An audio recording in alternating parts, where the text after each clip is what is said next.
Greetings, Guardians, my name is Bife here.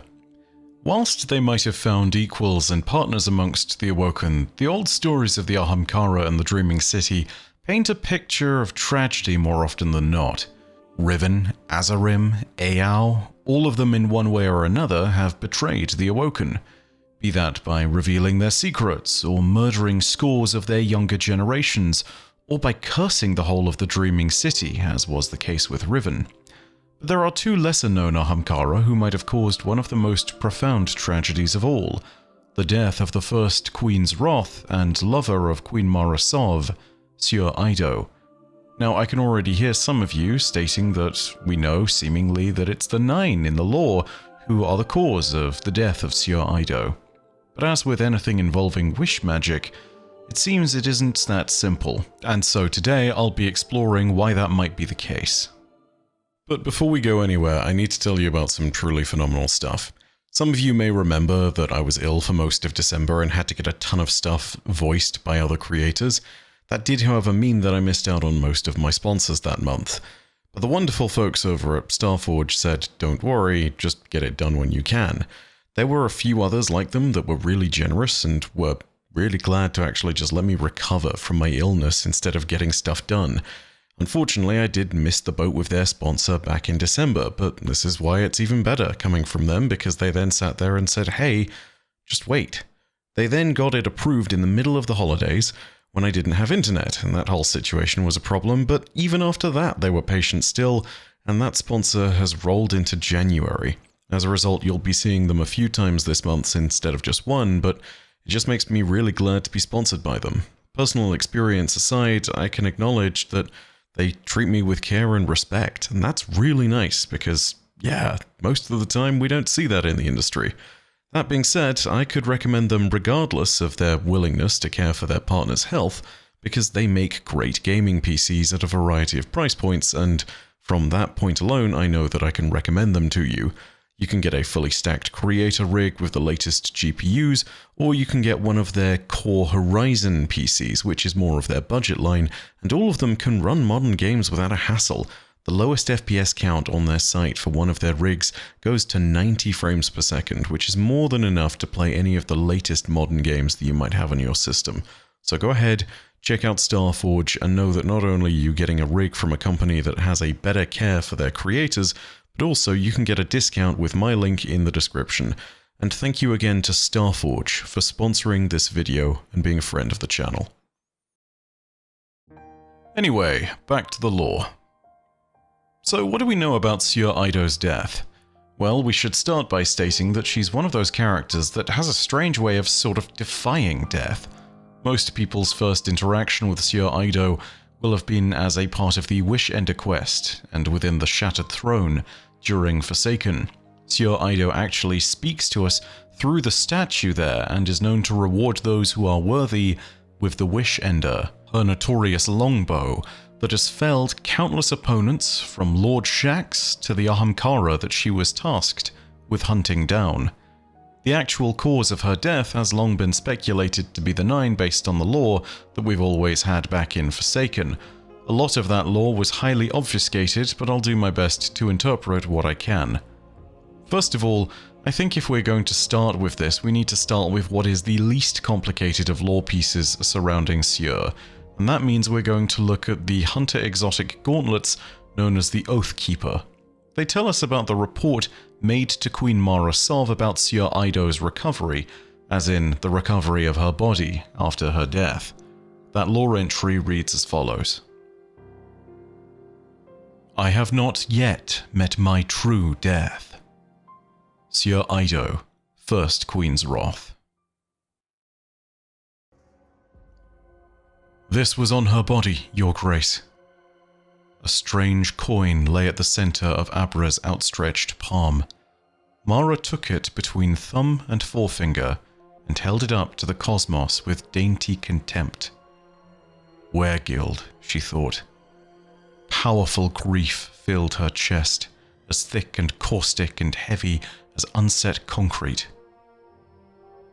And her bow? Gone. Hugin, Munin. The Ahamkara are dead, and their bones are silent. But Petrovenge has... Who? A corsair, recently titled. She is a child. Paladin Zaya flinched as if slapped. My queen, our spies in the House of Judgment tell us that the wolves plan to attack Hygia next. I loved Sieur as I love all we have lost, and I grieve her. But if we divert our attention now to vengeance against an unknown enemy... Mara put down the coin and allowed herself a small, humorless smile. Then let it be my diversion. This one lore tab has been the source of quite a few questions. It's one of the other places that confirms that Sieur is dead, and yet the flavor text at the top simultaneously implies that she's somehow still alive, having not died her final death. There are some particulars about this lore tab that you might not necessarily understand as well, so let's go through them. First of all, yes, that seems to be a strange coin from the Nine that was found on Sieur's person. Mara calls this Weregild, which is an archaic term basically implying that the strange coin was a form of payment for damages done to a person. Think of it as compensation for literal injuries, or just death perhaps in this case. The question of whether this payment is being made to Mara Sov, or was made to Sieur personally, is left a little open-ended, given that Sieur seemingly still has some kind of presence that's alive, despite her body having clearly been deceased. The curious thing about all of this is that Mara then questions where her bow is, and asks about Hugin and Munin. For the longest time, this hasn't been explained, and the actual nature of these Ahamkara hasn't been expanded upon much either, so this mystery was mostly a dead end. As it turns out, you can actually find Hugin and Munin in-game. They've been there all the way since back in Forsaken. They're down in the Hall of Names, below the Harbinger's Seclude. In either of the two antechambers, near the very end of the massive hall, we can find their skulls. One is festering with taken corruption, lingering above it, and the other is attracting a sort of mysterious light. We used to be able to trade with them in order to acquire tinctures of queensfoil and other resources that were specific to the Dreaming City. Now, their bones lie silent, much as they did for Mara. The other thing we can interpret about Hugin and Munin is their traits based on their names. Those of you who are well versed in Norse mythology will know that Hugin and Munin were Odin's ravens who flew over Midgard and returned to the Allfather with stories and information, acting as his eyes and ears. But there's more lore about Sieur and the circumstances of her death, thanks to the lore tab of the Wish-Ender Exotic. It's a little hard to interpret and parse all of the lore from this entry because, well, it's got some pretty awful grammar and I think that's deliberate. Hear me out. I think this is because Sieur was killed by the Nine.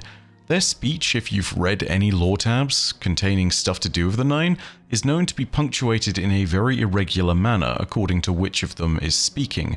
Some sentences are written in all caps, some have massive spaces between every letter, some just repeat words over and over again, some have no punctuation whatsoever and will put multiple sentences back to back without stopping. The Nine... they need to learn what a comma is. I'll do my best to interpret everything here, but yeah, for the moment, take a listen to the lore of the Wish-Ender. Don't fret. It's a simple expedition. We'll be back before lunch. Sieur Ido, First Queen's Wrath. Sieur Ido stood, slow joints snapping, second to none but the solves themselves, stood straight-backed, sharp-sighted, pleased to skewer enemies at any distance. Sieur Ido listened close, head cocked, arrow nocked, listened to her queen's layered lies, and heard only the truths as endless courtly complaints flowed around them, like the mists of Devalia. Sieur Ido watched shadows wind, warp, widen, watched surveillance feeds encrypted, snaps the weapon hand of every woman and man who wished an audience. Sieur Ido swore with revelation, righteous fury. Betrayed, betrayed, betrayed, betrayed, betrayed, betrayed, betrayed, betrayed. swore an oath to rise again. Sieur Ido drew, loosed, fell, lost.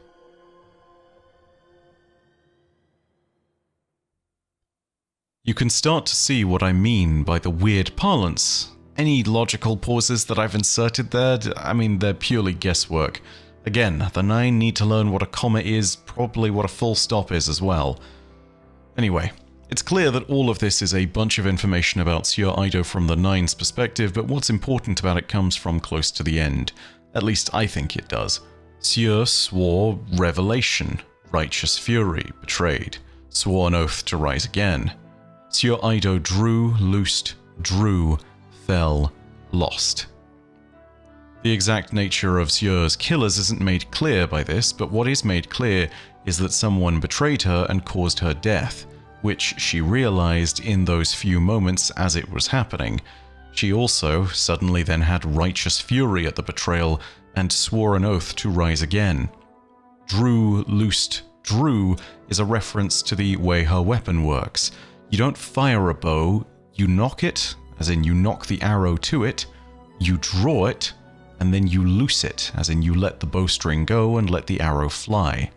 This is probably meaning that she fell at the end of the battle, and she was firing her bow as that battle was taking place. Again, this tells us nothing of the nature of what she was fighting, but then again, maybe we'll find out more at some point later on. This was mostly all we knew about Hugin, Munin, and Sieur. At least it was up until the Season of the Wish came along, where their story was greatly expanded. Suffice to say, I think we can now interpret that it might have been Hugin and Munin that betrayed her, although that betrayal might have taken some time to be realized. We see all of this in the lore of the new seasonal bow, appropriately enough. That bow is called Lethophobia, and to explain that to everyone, Lethophobia is the fear of forgetting. You'll see why that's relevant in a bit. The lore reads as follows. The Wish Dragons took to the air one final time, soaring nimbly between the pillars on wings of prismatic light. Sieur Ido watched their pale, sinuous reflections sweep across the surface of the geodes. It had been many years since Hugin and Munin first arrived in the city as a nameless pair, full of the fervor and cunning of their kind. For the greater portion of those years, Sieur considered them friends. They dined delicately on her desire for news of worlds beyond the reef, spinning truth and lies with the cackling enthusiasm of dedicated storytellers. But now the hunt had been called, and there was only one path into the future. Sieur stood waiting at the center of the chamber, her fingers loose around the grip of her bow, her head bowed. At last, the Ahamkara landed heavily to either side of her, scenting the air.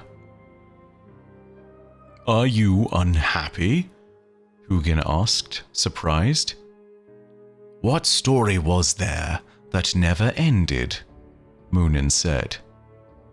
"And can you not tell it again, once it is over?" said Hugin. "We will be as true and solid as bone, forever." Munin yawned wide, his curling tusks scraping against one another. "Rhetoric," Sieur muttered. She would miss them all the same. Their shining inquisitiveness, their impossible wisdom, the fleeting grace of weapons purposefully sheathed. All of it lost in one dismal moment of surrender. Unless... Hugin tilted his head. Munin parted his jaws to brandish a fanged smile. Sieur straightened to her full height. At her hip was the fractal knife she had been gifted from the Queen's own armory. In her hands, her great bow. "Come, then," she said, plucking an arrow from its quiver. "Give me a fight to remember." So we now have a lot more context to the story and to the Ahamkara that were previously so mysterious. Hugin and Munin were indeed wanderers that would return to the Dreaming City with tales of far-off lands, much like their Norse counterparts. They were storytellers, and Sjur considered them to be her friends. At the onset of the Great Hunt, knowing that Guardians would kill them, and that Mara would only allow Riven to continue existing, Sjur would be forced to kill Hugin and Munin. Her regret was simply based on the fact that their brilliance would be lost to the world. That's why I think this bow is called Lethophobia. Sjur feared that these two majestic dragons and all of their brilliance and wit and wisdom would be forever forgotten. This is why she interrupts herself in those last moments and tells them to give her a fight to remember. Hugin and Munin seemingly greet this moment with inquisitiveness. Munin in particular seems to greet it with what one could creatively interpret as hungry delight. Sjur wanted a fight to remember, and I think in this moment, as she uttered those words, she unwillingly opened herself up to interference by the Ahamkara, and more specifically, by their wish magic. Sjur's words to them don't contain the word wish, but they do say, "Give me a fight to remember." It's a very open-ended phrase, and it's also clearly a demand and a desire. This was clearly meant to be Hugin and Munin's last battle, but I fear that at this moment when Sjur demanded the battle, that one or maybe both of the dragons saw that desire and fed upon it with wish magic. They seemingly directed Sjur to battle the foe that she faced in the lore tab of the Wish Ender, using wish magic, if we're to believe that this is indeed what has happened, and that warrior must have been directed by the Nine. This might well have been a fight to remember, a fight to kill the greatest and most renowned warrior of the Awoken, not a fight to remember Hugin and Munin, and so the story of Sjur Eido is a little better understood if this theory is true, as is the tale of the two treacherous Ahamkara that we see here. Out of all the dragons that we know to have associated with the Awoken, it seems that only Taranis was keen not to twist the wishes of his petitioners in such a terrible manner. Riven, Azarim, Iao, Hugin, and Munin. Not exactly great odds for those bargaining with dragons, 1 to 5. But there is perhaps one last thing to be interpreted. Sjur swore vengeance, and that she would rise again. This is perhaps the last missing piece of the puzzle, and it might also help us understand a little bit more about where the story goes. It could be that she's swearing vengeance on the Nine, but I think it equally likely that Sjur is swearing vengeance on Hugin and Munin.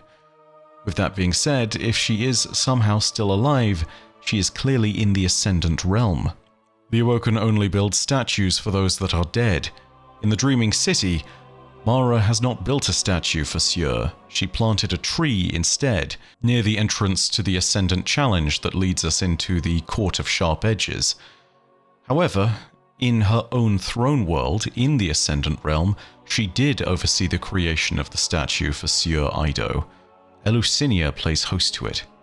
Maybe even the Queen of the Awoken has seemingly underestimated her first wrath. I've always stated that the story of Sjur Eido feels like it's one that's still in progress, just like that of Osiris and Saint 14, just like that of Toland, just like that of so many other characters.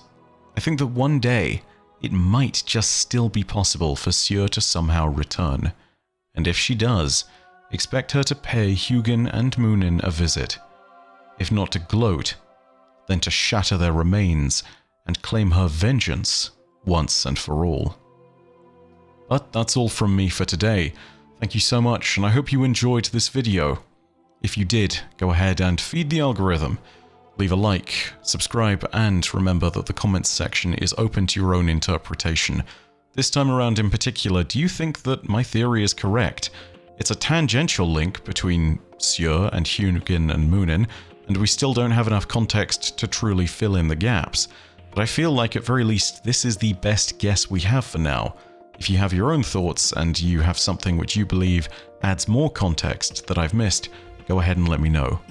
But as per usual, know that your viewership, as always, is quite enough for me, and that in the meantime, my name is Byf. Prodacia ad Astra. I'll see you, Starside.